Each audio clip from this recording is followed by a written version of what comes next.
दोस्तों, आज के वीडियो में हम एक ऐसे इंसान की कहानी बताएंगे जो अपनी मेहनत और लगन के बलबूते एक भिखारी से करोड़पति बन गया।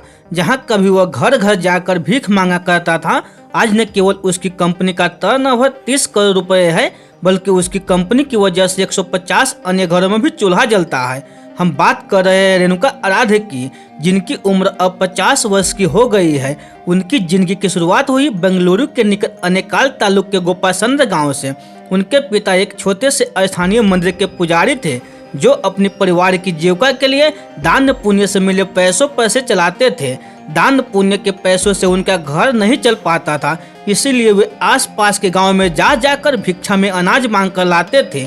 फिर उसी अनाज को बाजार में बेचकर जो पैसे मिलते थे, उससे जैसे तैसे अपने परिवार का पालन पोषण करते थे। रेणुका भी भिक्षा मांगने में अपने पिता की मदद करते, पर परिवार की हालत यहाँ तक खराब हो गई कि 6वीं कक्षा के बाद एक पुजारी होने के नाते रोज पूजा पाठ करने के बाद भी उन्हें कई घरों में जाकर नौकर का भी काम करना पड़ता।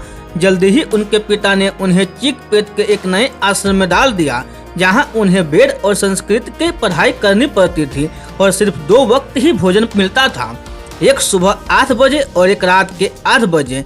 इससे वे भूखे ही रह जाते और पढ़ाई पर ध्यान नहीं दे पाते। पेट भरने के लिए वो पूजा, शादी और समारोह में जाना चाहते थे, जिसके लिए उन्हें अपने सीनियर्स के व्यक्तिगत कामों को भी करना पड़ता। परिणाम स्वरूप वो 10वीं की परीक्षा में फेल हो गए। फिर उनके पिता के देहांत और बड़े भाई के घर छोड़ देने से अपनी माँ और बहन की जिम्मेदारी उनके कंधों पर आ गई। पर उन्होंने यह दिखा दिया कि मुसीबत की घड़ी में भी वो अपनी जिम्मेदारियों से मुंह नहीं मोड़ते, और इसी के साथ वे निकल पड़े आजीविका कमाने की एक बहुत लंबी लड़ाई पर, जिसमें उन्हें कई मुसीबतों का सामना करना पड़ा, अपनी निराशाओं से जूझना पड़ा और धक्के पर धक्के खाने पड़े। इस राह पर न जाने उन्हें कैसे कैसे काम करने पड़े, जैसे प्लास्टिक बनाने के कारखानों में और श्याम सुंदर ट्रेडिंग कंपनी में एक मजदूर की हैसियत से सिर्फ 600 रुपये के लिए एक सिक्योरिटी गार्ड के रूप में, सिर्फ 15 रुपये प्रति पेड़ के लिए नारियल के पेड़ पर चढ़ने वाले एक मालिक के रूप में। पर उनकी कुछ बेहतर कर गुजरने की ललक ने कभी उनका साथ नहीं छोड़ा, और इसीलिए उन्होंने कई बार कुछ खुद का करने का भी सोचा। एक बार उन्होंने घर घर जाकर बैगों और सूटकेसों के कवर सिलने का काम शुरू किया, जिसमें उन्हें 30,000 रुपयों का घाटा हुआ। उनके जीवन ने तब जाकर एक करवट ली जब उन्होंने सब कुछ छोड़कर एक ड्राइवर बनने का फैसला लिया। पर उनके पास ड्राइवरी सीखने के भी पैसे नहीं थे, इसीलिए उन्होंने कुछ उधार लेकर और अपने शादी को अंगूठी को गिरवी रखकर ड्राइविंग लाइसेंस प्राप्त किया। इसके बाद उन्हें लगा कि अब सब ठीक हो जाएगा, पर किस्मत ने उन्हें एक और झटका दिया, जब गाड़ी में धक्का लगा देने की वजह से उन्हें अपनी पहली ड्राइवर की नौकरी से कुछ ही घंटों में हाथ धोना पड़ा। पर एक सज्जन टैक्सी ऑपरेटर ने उन्हें एक मौका दिया, और बदले में रेणुका ने बिना पैसे के ही उनके लिए गाड़ी चलाई, ताकि वो खुद को साबित कर सके। वे दिन भर काम करते और रात भर जाकर गाड़ी को चलाने का अभ्यास करते। उन्होंने ठान लिया कि चाहे जो हो जाए, मैं इस बार वापस सिक्योरिटी गार्ड का काम नहीं करूंगा और एक अच्छा ड्राइवर बनकर रहूंगा। वो अपने यात्रियों का हमेशा ही ध्यान रखते थे, जिससे उन पर लोगों का विश्वास जमता गया और ड्राइवर के रूप में उनकी मांग बढ़ती ही गई। वे यात्रियों के अलावा हॉस्पिटल से लाशों को उनके घरों तक भी पहुंचाते थे। वे कहते हैं, लाशों को घर तक पहुंचाने और उसके तुरंत बाद यात्रियों को तीर्थ ले जाने से मुझे एक बहुत बड़ी सीख मिली कि जीवन और मौत एक बहुत लंबी यात्रा के 2 छोर ही तो है, और यदि आपको जीवन में सफल होना है तो किसी भी मौके को जाने न दे। पहले तो वे 4 वर्षों तक एक ट्रेवल कंपनी में काम करते रहे।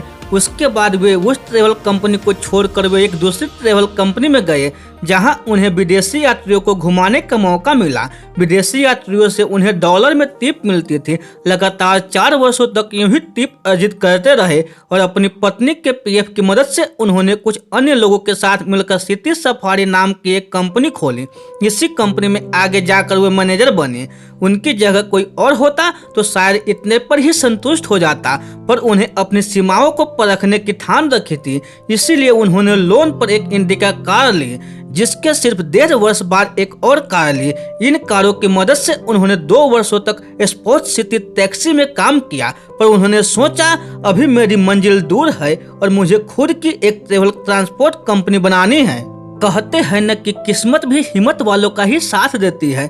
ऐसा ही कुछ रेणुका के साथ हुआ जब उन्हें यह पता चला कि इंडियन सिटी टैक्सी नाम की एक कंपनी बिकने वाली है। सन 2006 में उन्होंने उस कंपनी को 6,50,000 रुपये में खरीद ली, जिसके लिए उन्होंने अपने सभी कारों को बेचना पड़ा। उन्हीं के शब्दों में, मैंने अपने जीवन का सबसे बड़ा जोखिम लिया, पर वही जोखिम आज मुझे कहां से कहां लेकर गया।